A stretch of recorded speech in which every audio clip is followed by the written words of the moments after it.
Mendel के मटर के पौधों के बारे में तो स्कूल में सबने पढ़ा है। एक लंबा पौधा, एक छोटा पौधा, उनका क्रॉस कराया और नतीजा देखा। ये तो ठीक है, लेकिन सोचिए, अगर आप मेंडल होते और एक क्रॉस के बाद आपको अचानक 4 अलग-अलग तरह के मटर मिलते, और वो भी एक अजीब से एकदम सटीक मैथमेटिकल रेशियो में 9, 3, 3 और 1। ये कोई तुक्का तो नहीं हो सकता। तो सवाल यह है कि प्रकृति के इस राज के पीछे का पैटर्न क्या है। और यही सवाल जेनेटिक्स की नींव बना। ये सिर्फ मटर के बारे में नहीं था, ये एक पहेली थी, एक ऐसा पैटर्न जो बार बार आ रहा था और जिसे समझने का मतलब था जीवन के काम करने के सबसे बुनियादी नियमों में से एक को समझना। तो आज हम इसी पहेली को सुलझाएंगे। हम जेनेटिक्स की दुनिया में और गहराई में उतरेंगे और डाई हाइब्रिड क्रॉस को समझेंगे। ये वो प्रक्रिया है जिससे हम एक नहीं बल्कि 2 गुणों को एक साथ ट्रैक कर सकते हैं। हमारा मिशन ये समझना है कि मेंडल ने इस 9.3.3.1 के रहस्यमयी अनुपात से आनुवंशिकता का एक क्रांतिकारी नियम कैसे खोजा। इस पड़ताल के लिए हमारे पास जेनेटिक्स के विशेषज्ञों के कुछ अकेडमिक लेख और वीडियो भी हैं जो इस खोज की कहानी बताते हैं। ठीक है, तो इस पहेली को सुलझाने के लिए सबसे पहले ये समझना होगा कि ये डाई हाइब्रिड क्रॉस है क्या। मुझे याद है मोनो हाइब्रिड क्रॉस होता था जहां सिर्फ एक गुण देखते थे। तो डाई का मतलब है 2। बिल्कुल, मोनो यानी एक, डाई यानी 2। मोनो हाइब्रिड क्रॉस में हम सिर्फ एक गुण पर ध्यान देते थे, जैसे पौधे की लंबाई, लेकिन डाई हाइब्रिड क्रॉस में हम एक साथ 2 गुणों को ट्रैक करते हैं। आप इसे ऐसे भी सोच सकती हैं कि हम 2 अलग-अलग मोनो हाइब्रिड क्रॉस एक ही समय पर देख रहे हैं। अच्छा, और मेंडल ने अपने इस मशहूर प्रयोग के लिए कौन से 2 गुण चुने थे? उन्होंने मटर के कई गुण देखे, लेकिन इस क्लासिक प्रयोग के लिए उन्होंने 2 बहुत ही साफ दिखने वाले गुण चुने। पहला था बीज का आकार। इसके 2 रूप थे, एक तो एकदम गोल जो कि प्रभावी यानी डोमिनेंट था, और दूसरा था झुर्रीदार जो अप्रभावी यानी रिसेसिव था। प्रभावी और अप्रभावी मतलब डोमिनेंट और रिसेसिव। इसका मतलब एक बार फिर से साफ कर देते हैं। प्रभावी मतलब जो हमेशा खुद को एक्सप्रेस करेगा। सही। प्रभावी या डोमिनेंट का मतलब है कि अगर उस गुण का एक भी जीन, जिसे हम एलील कहते हैं, मौजूद है तो वही गुण दिखेगा। झुर्रीदार जैसा अप्रभावी या रिसेसिव गुण तभी दिखेगा जब उसके दोनों एलील रिसेसिव वाले हों। अगर एक भी डोमिनेंट एलील आ गया तो वो रिसेसिव वाले को एक तरह से छिपा देगा। समझ गई। और दूसरा गुण क्या था? दूसरा गुण था बीज का रंग। इसमें भी 2 रूप थे, पीला जो कि डोमिनेंट था और हरा जो रिसेसिव था। तो अब हमारे पास 4 संभावित गुण हैं, गोल, झुर्रीदार, पीला और हरा। और मेंडल ये देखना चाहते थे कि जब ये दोनों गुण एक साथ अगली पीढ़ी में जाते हैं तो क्या होता है। तो प्रयोग शुरू कैसे हुआ? मेंडल ने किन पौधों से शुरुआत की? उन्होंने शुरुआत की प्योर लाइन से, यानी ऐसे पौधे जो पीढ़ी दर पीढ़ी एक जैसे ही बीज देते थे। इसे हम पी या पेरेंटल जनरेशन कहते हैं। उन्होंने एक ऐसा पौधा लिया जो शुद्ध रूप से गोल और पीले बीज, मतलब जीनोटाइप RYY देता था। RYY, ठीक है। और इसका क्रॉस उन्होंने एक ऐसे पौधे से कराया जो शुद्ध रूप से झुर्रीदार और हरे बीज, यानी जीनोटाइप RYY देता था। 2 एकदम विपरीत पौधे। तो जब इनका क्रॉस हुआ तो पहली पीढ़ी यानी F1 में क्या मिला? क्या कुछ मिक्सचर मिला? आधे गोल, आधे पीले? यहीं पर पहली हैरानी की बात सामने आई। F1 पीढ़ी में जितने भी पौधे उगे, उन सबके बीज 100% गोल और पीले थे। 100%? हाँ, कोई मिक्सचर नहीं, कोई दूसरा गुण नहीं, सिर्फ डोमिनेंट वाले। 1 मिनट, तो झुर्रीदार और हरे वाले गुण कहाँ चले गए? क्या वो हमेशा के लिए खत्म हो गए? अगर मैं मेंडल होती तो शायद यही सोचती कि ये गुण तो कमजोर थे और अब गायब हो चुके हैं। बिल्कुल, और उस समय के हिसाब से ये सोचना स्वाभाविक था। लेकिन मेंडल जानते थे कि चीजें इतनी सीधी नहीं हैं। वो गुण गायब नहीं हुए थे, वो बस डोमिनेंट गुणों के पीछे छिप गए थे। F1 पीढ़ी के सभी पौधों का जीनोटाइप RRYY था, यानी उनमें गोल R और झुर्रीदार R दोनों के एलील थे, और पीले Y और हरे Y दोनों के भी, लेकिन दिखा वही जो डोमिनेंट था। अच्छा, असली जादू तो अब शुरू होना था। मतलब जब उन्होंने इन F1 पौधों का आपस में क्रॉस कराया। हाँ, जिसे सेल्फिंग कहते हैं। उन्होंने RRYY जीनोटाइप वाले पौधों का आपस में ही क्रॉस कराया। मेंडल का असली सवाल यही था, वो छिपे हुए गुण क्या अब वापस आएंगे, और अगर आएंगे तो किस तरह से। और यहीं से वो 9-3-3-1 वाला रहस्यमयी अनुपात सामने आया है ना? एकदम। जब F2PD के नतीजे आए तो वो हैरान करने वाले थे। सिर्फ गोल पीले पौधे नहीं थे, बल्कि 4 अलग-अलग तरह के संयोजन मिले, और वो भी एक निश्चित अनुपात में। 4 तरह के?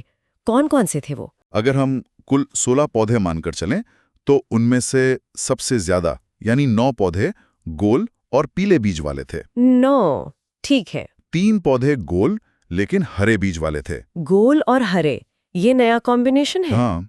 फिर 3 पौधे झुर्रीदार लेकिन पीले बीज वाले थे। ये भी नया है? और आखिर में सिर्फ एक पौधा था जो दोनों रिसेसिव गुण दिखा रहा था, झुर्रीदार और हरा। 9-3-3-1, ये इतना सटीक है कि ये कोई इत्तेफाक नहीं हो सकता। इसके पीछे कोई नियम काम कर रहा होगा। मेंडल ने इसे कैसे समझाया? यहीं पर मेंडल की प्रतिभा सामने आती है। उन्होंने इस पैटर्न को देखकर अपना चौथा और शायद सबसे महत्वपूर्ण सिद्धांत दिया, स्वतंत्र अपव्यूहन का नियम, लॉ ऑफ इंडिपेंडेंट असॉर्टमेंट। ये सुनने में थोड़ा भारी भरकम लगता है।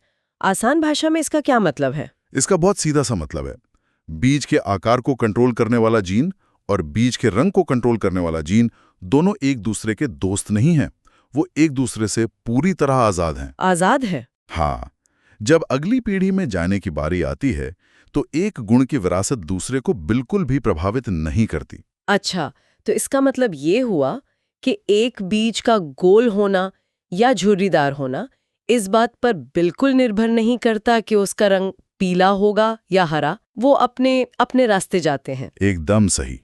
इसे आप ऐसे समझिए जैसे आप 2 अलग-अलग सिक्कों को एक साथ उछाल रहे हैं। एक सिक्के पर हेड आएगा या टेल, इसका दूसरे सिक्के के नतीजे पर कोई असर नहीं होता। दोनों घटनाएं स्वतंत्र हैं। इसी तरह जब F1 पौधा यानी RRYY अपने गैमीट बनाता है, तो आकार वाला जीन R या R और रंग वाला जीन Y या Y आजादी से अलग-अलग संयोजनों में जाते हैं। इसी वजह से 4 तरह के गैमीट बराबर मात्रा में बनते हैं, RY, RY, RY और RY। मुझे याद है कि स्कूल में ये सब समझने के लिए एक बड़ा सा 16 खानों वाला पनेट स्क्वायर बनाते थे। ईमानदारी से कहूँ तो वो हमेशा थोड़ा कंफ्यूजिंग लगता था।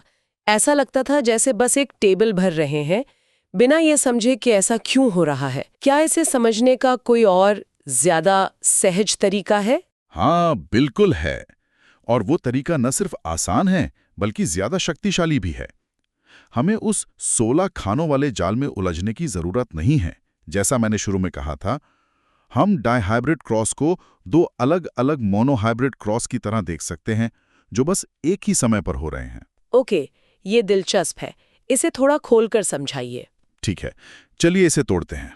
पहला क्रॉस सिर्फ आकार का देखते हैं, RR का क्रॉस RR से।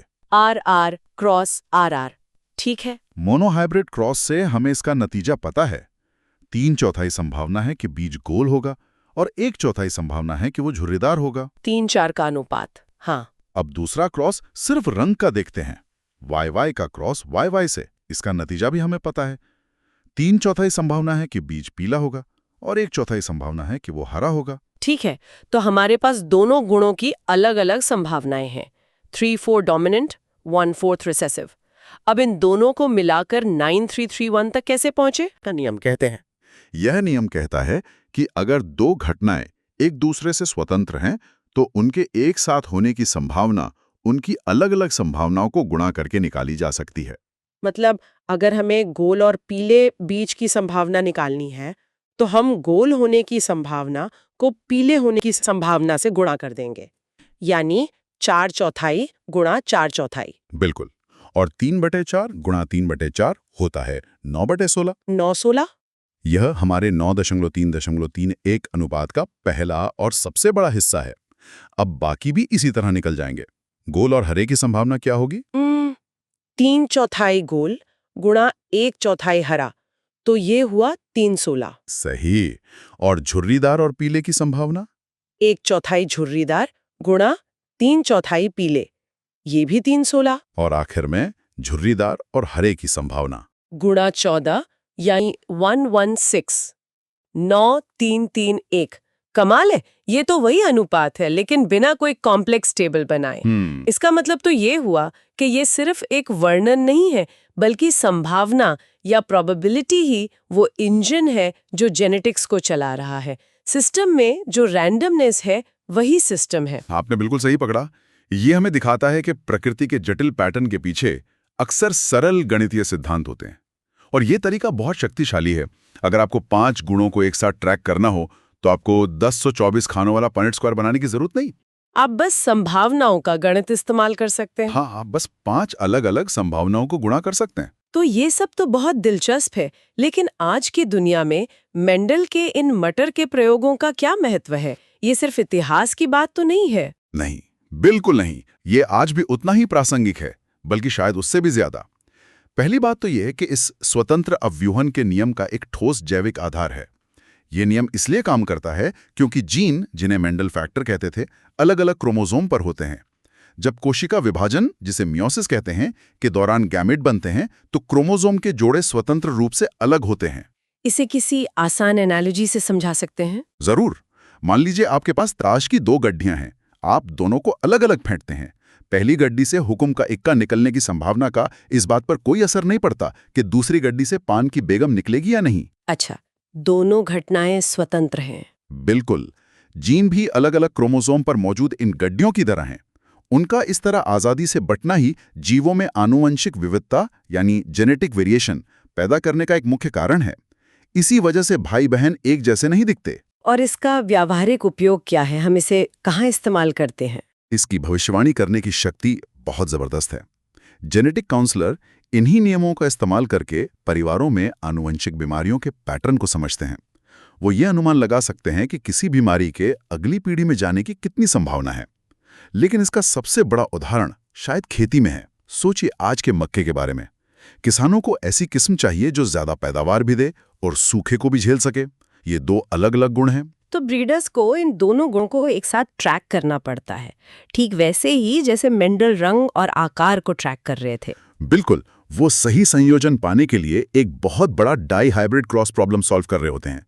वो जो बेहतरीन किस्म बनाते हैं वो कोई किस्मत की बात नहीं, वो मेंडल के सिद्धांतों का सीधा-सीधा एप्लीकेशन है। हमारे सूत्रों में से एक ये भी बताता है कि अब हम मेंडल के काम को आणविक स्तर पर यानी डीएनए के लेवल पर भी देख और समझ सकते हैं। हाँ, और ये हिस्सा तो वाकई हैरान करने वाला है। वैज्ञानिकों ने हाल ही में उस जीन की भी पहचान कर ली है जो मटर में फूल का रंग नियंत्रित करता है। उसे जीन ए कहा गया। उन्होंने पाया कि सफेद फूल वाले पौधों में इस जीन के कोड में सिर्फ एक अक्षर, एक न्यूक्लियोटाइड का बदलाव होता है। सिर्फ एक अक्षर? हाँ, सिर्फ एक अक्षर के बदलने से एक जरूरी प्रोटीन काम करना बंद कर देता है और फूल सफेद हो जाता है। जरा सोचिए इसका मतलब क्या है। मेंडल, जिन्हें डीएनए के बारे में कुछ भी नहीं पता था, ने सिर्फ पौधों को देखकर और गिनती करके इन फैक्टर्स का पता लगाया और अब लगभग 2 सदियों बाद हम जेनेटिक कोड में उस सटीक अक्षर को इंगित कर सकते हैं जिसे वो ट्रैक कर रहे थे। ये उनके तर्क की एक अविश्वसनीय पुष्टि है। ये साबित करता है कि उनके सिद्धांत कितने बुनियादी और सटीक थे। ये सिर्फ मटर के बारे में नहीं है, ये जीवन की विविधता के मूल तंत्र को समझने के बारे में है। ये समझना कि कैसे गुण एक पीढ़ी से दूसरी पीढ़ी में जाते हैं और कैसे प्रकृति लगातार नए-नए संयोजन बनाती रहती है। तो आज की इस पड़ताल से हमने उस 9.3.3.1 की पहेली को सुलझा लिया। डाई हाइब्रिड क्रॉस हमें सिखाता है कि कैसे 2 अलग-अलग गुण स्वतंत्र रूप से विरासत में मिलते हैं, और ये भी कि इसे समझने के लिए हमें जटिल पनेट स्क्वायर की नहीं बल्कि संभावनाओं के सरल गणित की जरूरत है। बिल्कुल। और ये स्वतंत्र अपयूहन का नियम जेनेटिक्स की नींव का एक मजबूत पत्थर है। लेकिन ये हमें एक और गहरे सवाल की ओर ले जाता है। एक और सवाल? हमने आज ये मानकर बात की कि दोनों जीन अलग-अलग क्रोमोसोम पर यानी ताश की अलग-अलग गड्डियों में हैं। पर सोचिए, क्या होता अगर 2 महत्वपूर्ण जीन एक ही क्रोमोसोम पर एक ही गड्डी में बहुत पास-पास बैठे होते? ये एक दिलचस्प सवाल है। क्या वो तब भी स्वतंत्र रूप से अलग हो पाते, या फिर वो एक दूसरे से जुड़े रहते और एक साथ ही अगली पीढ़ी में सफर करते? सही पकड़ा। और इसी को जीन लिंकेज कहते हैं। यह मेंडल के नियम का एक महत्वपूर्ण अपवाद है और ये हमें बताता है कि आनुवांशिकता की कहानी में और भी कई रोमांचक अध्याय हैं। कभी-कभी नियम उतने सीधे नहीं होते जितना लगते हैं। और इन्हीं अपवादों को समझना जेनेटिक्स की अगली बड़ी छलांग थी।